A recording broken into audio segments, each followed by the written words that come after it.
The only way to send money electronically has always been to rely on a centralized intermediary, say someone like PayPal.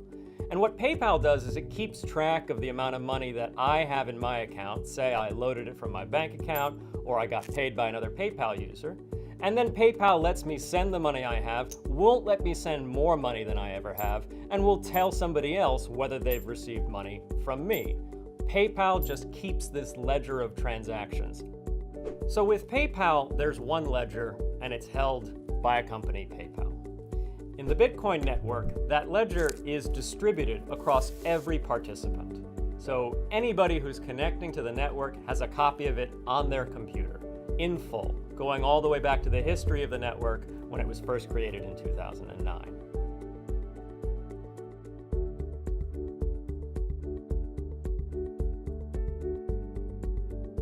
Now, how does new information get added to that ledger? Well, that's this role that miners play.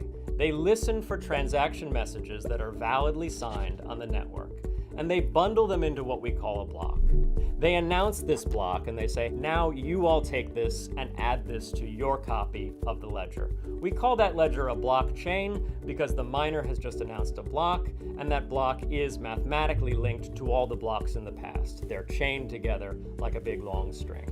What they're doing is providing a public good. They're relaying transactions, validating signatures, putting them into a block, adding that block to the blockchain and distributing that to all the people on the network. They're given a reward by the network for performing this public good.